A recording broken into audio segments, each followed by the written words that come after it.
Moi, au nom de l'UNAF, je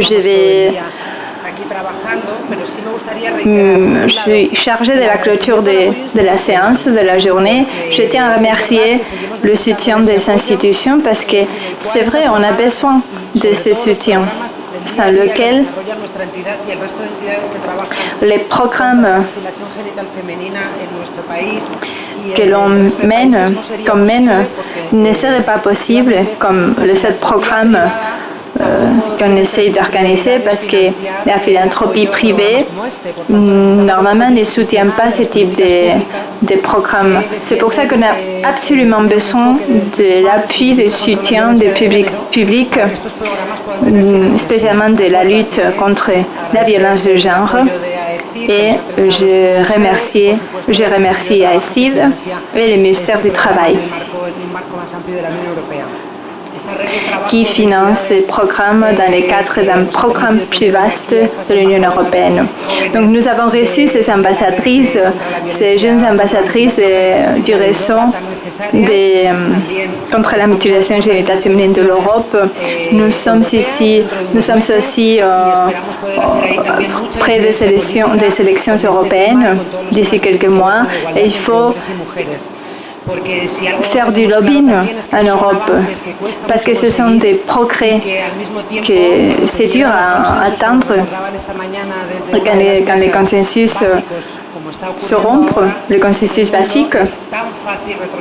Il est très facile de faire un pas en arrière et il faut le savoir afin de préparer les nouvelles élections, afin de bien réfléchir pour les élections. Merci aux techniciennes de l'UNAF, spécialement la division des familles, pour leur consécration, pour leur dédication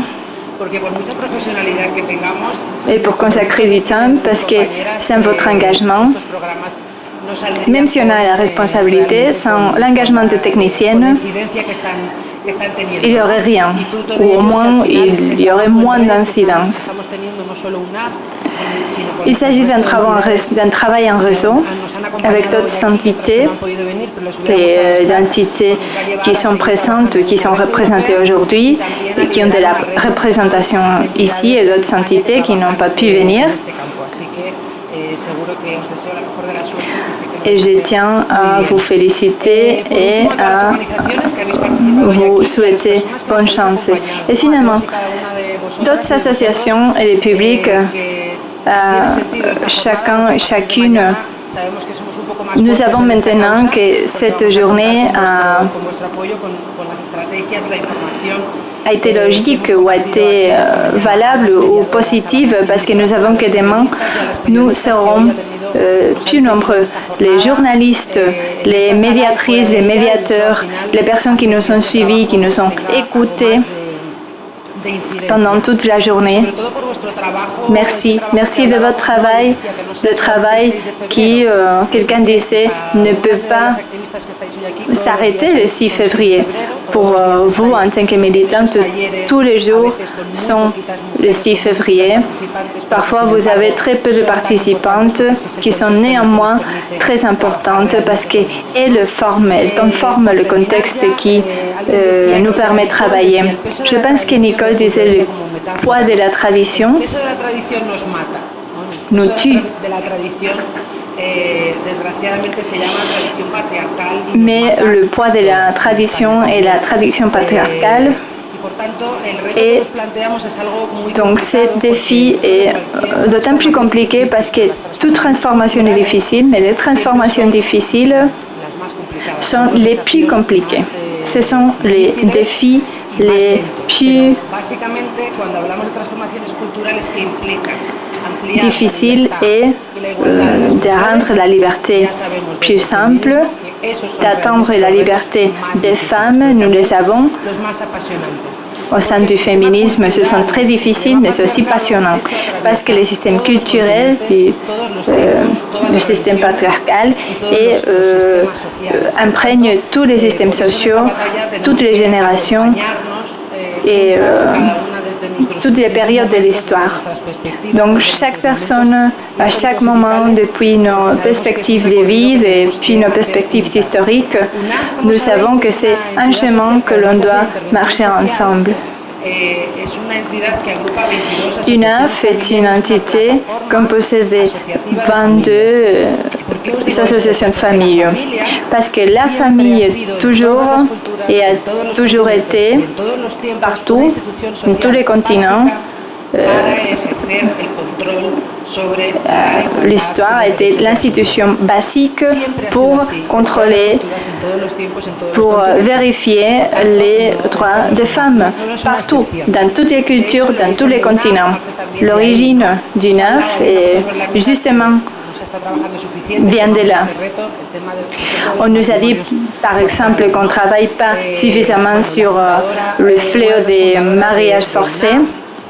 L'une des fondatrices de l'UNAF est l'une des femmes auxquelles on doit le pouvoir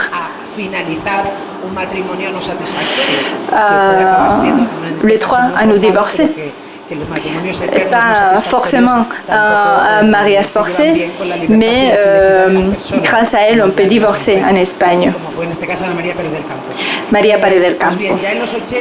Une liberté que nous, en tant que femmes, nous l'avons vers la fin des années.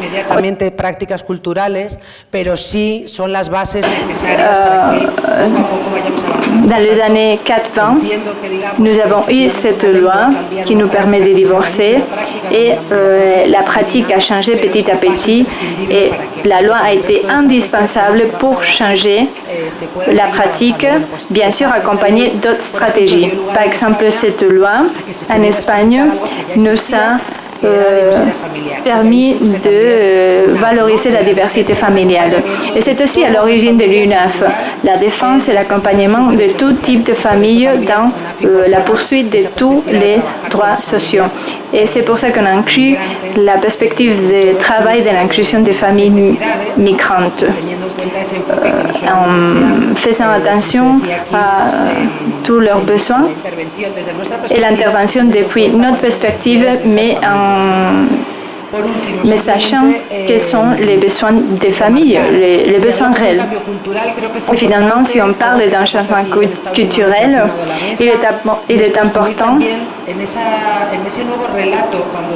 dans ces nouveaux récits, quand on essaye de convaincre les familles qui, d'autre part, sont convaincus que ce qu'elles font, c'est bon pour leurs filles.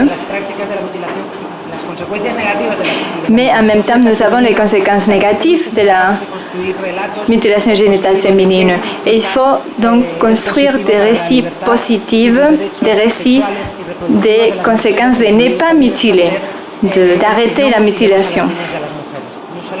Les conséquences positives. Il faut bien aussi, bien sûr, leur faire voir les conséquences négatives de ce type de violence contre les femmes, mais aussi il faut leur montrer quels seraient les bénéfices, quel serait le récit positif des conséquences de ne pas mutiler.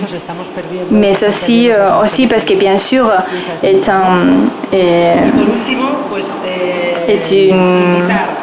viol des droits, mais aussi parce qu'il y a des droits qui ne sont pas vus et qui existent néanmoins.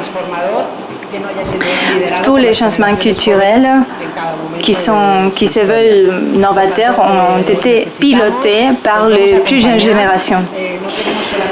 Et on va vous accompagner. On a besoin de vous en tant que jeunes courageux, mais il faut mêler, il faut impliquer les mâles, les hommes et les communautés d'origine, les communautés sources, les communautés de destin. Les communautés cibles, afin de, parmi tous, éradiquer la mutilation génitale féminine et tout type de violence envers les femmes. Merci.